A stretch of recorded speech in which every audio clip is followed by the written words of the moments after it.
What happens when one of Hollywood's most respected actors walks into what's supposed to be a routine interview only to find himself ambushed on national television? The result? A legendary meltdown that brought security rushing to the stage and left a live audience completely stunned. Before we dive into the jaw-dropping details, make sure you hit that subscribe button and drop a comment below. What do you think really set Colbert off that night? This is a confrontation you'll want to hear in full. It started like any other night on The Late Show with Stephen Colbert. The cameras rolled, the monologue landed, and the crowd was buzzing in anticipation. But there was a sharpness to Colbert's jokes, a tension in his delivery that hinted something was brewing beneath the surface. The guest of the evening, Academy Award winner Denzel Washington. He was there to promote his latest directorial project, a stirring drama centered on redemption and second chances, a film already generating serious Oscar buzz. But from the moment Denzel stepped on stage, the energy shifted. He greeted the audience warmly and shook Colbert's hand with professionalism and grace. But Colbert's grip lingered a moment too long, his smile a little too tight. And then came the first jab disguised as a question.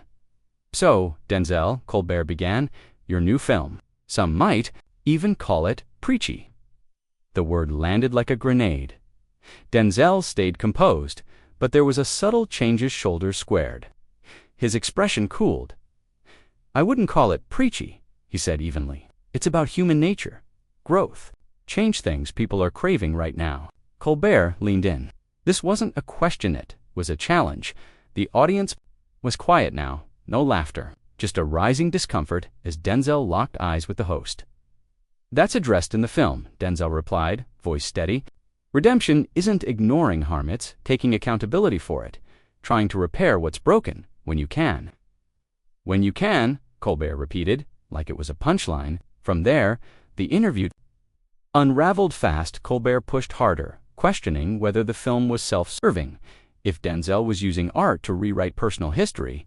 Denzel's responses remained calm, but his patience was clearly wearing thin.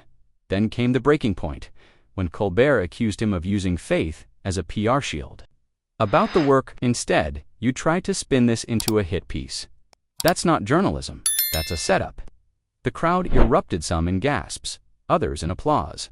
Producers scrambled, security appeared on stage, and just like that, Denzel Washington walked off the Late Show set, leaving Colbert stunned and the audience in total silence.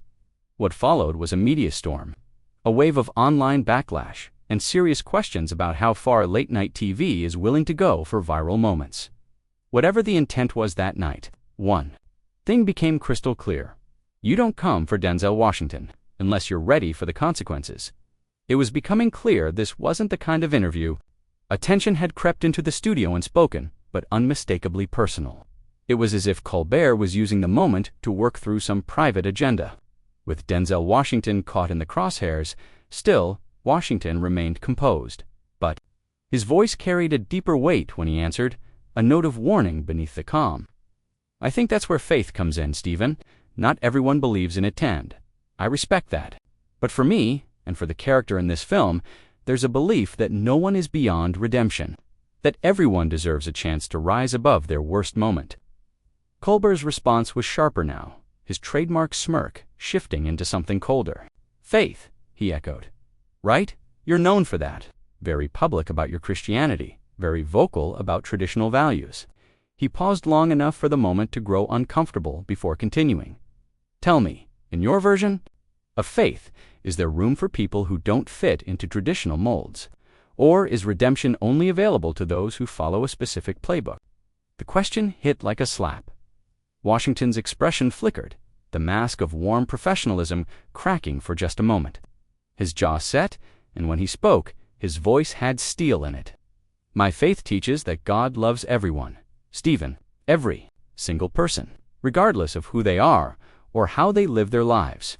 I don't judge anyone, and I don't appreciate the implication that I do." Colbert leaned back in his chair, clearly pleased that he'd drawn blood.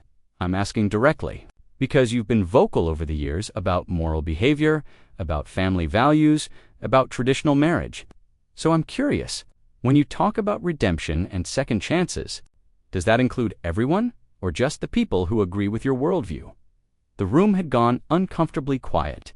Even the camera crew seemed to realize this wasn't a bit. This was something else entirely. Washington inhaled deeply, visibly, trying to rein in his frustration. "I don't know what you're trying to accomplish with these questions, but if you want to have a theological debate, maybe we should do that off camera." But Colbert wasn't backing down. If anything, Washington's pushback seemed to energize him.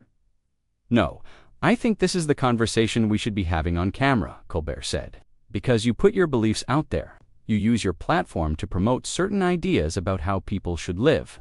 I think your audience deserves to know whether those beliefs include room for everyone or just a chosen few." Washington's eyes sharpened a flicker of something dangerous passing through them. A warning. Leaned forward, his voice low and combat with an authority that filled the studio. "Let me be very clear about something, Stephen. My faith teaches love. It teaches dignity. But what you're doing right now, this isn't about faith. It's not about the film. It's about you trying to manufacture a gotcha moment. And I'm not going to play that game. I'm asking real questions about the man behind the message. You've built a career playing heroes, the moral center. You use your voice to advocate for certain values, so people deserve to know due. Those values really apply to everyone, or just the people who check your boxes." Washington's patience snapped. "You keep saying that," he snapped, his tone rising. "You keep implying that I exclude people, that I judge them. But you haven't asked me a single specific question. You're just lobbing vague accusations and hoping something sticks. That's not journalism, Stephen. That's character assassination." The audience was frozen watching with a mix of shock, discomfort, and awe. Colbert sat up straighter. "Now fully confrontational. Okay, you want specific? Of traditional family structures, do you believe non-traditional families, same-sex parents, for example, are somehow lesser? That children raised in those homes are missing something essential?" Washington's face darkened. "I have never ever said that any family is lesser," he said, his voice firm. "I have never said that children raised by loving parents, regardless of who they are missing anything. You are putting words in my mouth. Words I've never spoken. But you have emphasized traditional marriage," Colbert pressed. "You've cited your own marriage as a model of commitment. The implication, Washington cut in, is in your head, not in my words.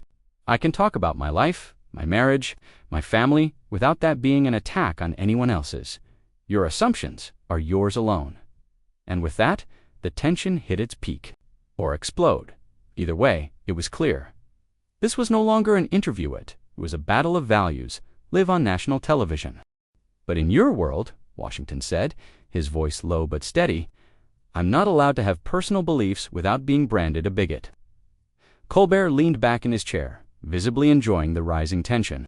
"Personal beliefs become public policy when they're promoted by someone with your platform," he said smoothly. "You've spoken at churches, given interviews about faith and family values. You've positioned yourself as a spokesman for a particular worldview." "I've shared my experience," Washington replied, his voice rising with conviction. "I've talked about what grounds me, what gives my life purpose. I've never told anyone else how to live, and I resent the implication that I have." Colbert pressed on. "But isn't that exactly what your new film does? Doesn't it frame redemption through one specific lens, a particular kind of faith? Aren't you telling audiences this is the only path?" Washington stood up abruptly, his chair sliding back with a sharp scrape. Gasps rippled through the audience. "That's it," he said. "I'm done with this." Colbert remained seated, but his body tensed, as if preparing. "For more? We're in the middle of an interview. Denzel, surely you can handle a few challenging questions." "Challenging questions." Washington's voice boomed without the mic. "You haven't asked one. What you've done is twist my words, make assumptions, and set up straw men just so you can knock them down. This isn't journalism. Hell, it's not even good television. It's a hit job. A hit job." Colbert finally stood as well, meeting Washington across the desk. "I'm asking you to explain the positions you've taken publicly. If you can't defend them, maybe you shouldn't be taking them in the first place." The air between them crackled with tension. Washington's hands were clenched at his sides, his jaw tight. "I can defend every word I've said," he replied, voice dangerously quiet. "But I won't stand here and be ambushed by someone who clearly came. in with an agenda, and I want to know why. Colbert's calm veneer finally cracked. You want to know why? Because I'm tired of celebrities using their platforms to push division while hiding behind the language of faith and love. I'm tired of people claiming to speak for God while marginalizing anyone who doesn't fit their narrow definition of righteousness. There it is, Washington said, pointing directly at him. That's the real Stephen Colbert, not the charming, clever host. This is the man who sat across from me tonight, ready to paint me as the villain before I said a word. Was Chaos Now producers whispering frantically into earpieces? Camera operators frozen, unsure whether to keep filming, and an audience holding its collective breath. Unsure whether they were watching history or a meltdown, Colbert moved out. From behind his desk, stepping toward Washington, I decided you were my enemy, he asked. You built your whole career on moral superiority lecturing the world about values from your Hollywood pedestal. You have no idea what real people go through. Moral superiority? Washington's voice cracked like a whip. I grew up in Mount Vernon. My father walked out when I was 14. I worked my way through college. Nothing was handed to me. I know what real struggle looks like, and everything I've earned, I've used to give hope. But apparently, that makes me the villain in your story. Hope for who? Colbert shot back. Hope for people who look like you, think like you, believe like you. What about everyone else, the people your traditional values leave behind? Washington stepped even closer. His tone dropped, but every word hit like a hammer. You don't know me, Stephen. You don't know what I believe, and you damn sure don't know who I care about. You've built this version of me in your head, a convenient caricature you can tear down on TV so you can look progressive and enlightened. I know what you've said publicly, Colbert countered, refusing to back down despite the growing intensity. I know the statements you've made, the causes you've supported, then maybe you should listen. Instead of weaponizing my words, Washington snapped, cutting him off. Because right now, all you're doing is proving you're not interested in conversation, you're interested in condemnation. Then you know I've supported literacy programs in inner cities, Washington said, his tone steady but cutting. You know, I've funded scholarships for underprivileged kids regardless of their background. You know, I've worked with organizations helping formerly incarcerated people re-enter society. But none of that fits your narrative, does it? Colbert's, every celebrity writes a few checks to ease their conscience. That doesn't erase the harm your public comments cause, especially to communities that are already struggling to be heard. Washington let out a bitter laugh. Harm? You want to talk about harm? Look around you, Stephen. You brought me here, under the guise of a conversation, and spent the last 20 minutes launching veiled attacks on my character. You're not advocating for justice. You're performing for your audience. At least I'm honest about where I stand. I'm not hiding, Colbert fired back. I'm not cloaking my opinions behind religion or family values while quietly propping up systems that hold people back. Systems that oppress people. Washington's voice exploded, echoing through the studio. Name one system I've supported that actively oppresses anyone. Don't just throw around buzzwords, be specific. Colbert hesitated just a moment, but long enough for the audience to feel it. Your political donations? He said finally. Your affiliations with certain organizations, my political donations are public record, Washington shot back.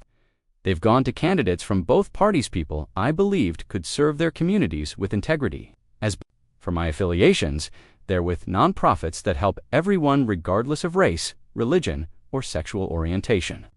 But you knew that, didn't you? You just chose to ignore it because it didn't fit the story you came here to tell. Composure was visibly slipping. His voice wavered as he tried to regain control. This isn't just about facts, it's about the message you send. When you promote traditional values in a society that's trying to move past those limitations, traditional values, Washington stepped in close now, the intensity radiating off him. You mean values like working hard, taking responsibility, treating people with dignity, providing for your family. Those are the values I talk about. But you've twisted them into something ugly, something coded. Everyone knows what traditional values is code for. Colbert shot back, almost desperate now. Code for what? Washington demanded, voice rising again. Say it, Stephen. Stop hiding behind innuendo and implication. Say what you really think I believe. Say what you really think of me right here, in front of your audience. The studio was stone silent. Only the low hum of the equipment filled the air. Even the producers had stopped whispering into their headsets, frozen by the spectacle unfolding. Colbert opened his mouth, then closed it again. His eyes darted, searching for the right words, any words that wouldn't implode everything. Stepped forward one last time, locking eyes with him. "You can't say it, can you?" he said, voice like steel. "Because if you did say it out loud, everyone would see the truth. This wasn't an interview. This was a setup. And you were hoping I'd break, but I won't." Washington's tone sharpened, unwavering. "What you're implying, if you actually said it out loud, everyone would see how hollow it is. You've built this entire attack on nothing but insinuation and assumptions. I'm trying to hold you accountable," Colbert said, though his voice faltered. "Accountable for what?" Washington's voice rang through the studio like a bell. "For having faith, for talking about my family, for making movies that say people can grow, change, redeem themselves. What, exactly, am I being held accountable for?" Colbert's reply barely made it past his lips. Washington nodded slowly, stepping forward. "The message I send is that people matter, that every person has value, that we're more than our worst mistakes. If that offends you, that's something you feel compelled to attack then. Maybe the issue isn't with my message." His voice grew shrill, uncertain. "You're twisting my words. This isn't about what you're claiming it is." "I'm not twisting anything," Washington replied. "Calm now to calm, like a storm, right? Before the thunder, I'm asking you to be specific. You brought me here to tear me down, but you don't actually have anything to tear down.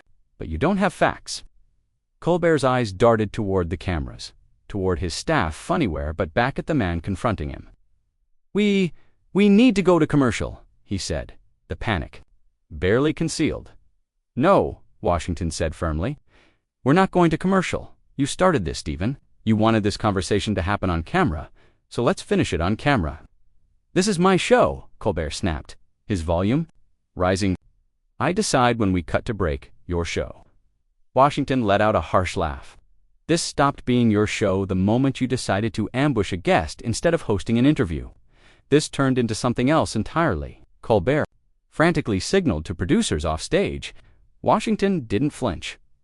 "You know what the real tragedy is?" he said, his voice echoing. "You had a real chance here, Stephen. A chance to talk about something, meaningful faith, values, how we treat one another in a divided country. But instead of engaging, you chose to attack. Instead of ideas, you went after character." "Security," Colbert called out. Voice cracking. "We need security." The word cut through the studio like a blade. Washington stared, stunned. "Security," he echoed. "You're calling security because I asked you to back up your accusations with facts.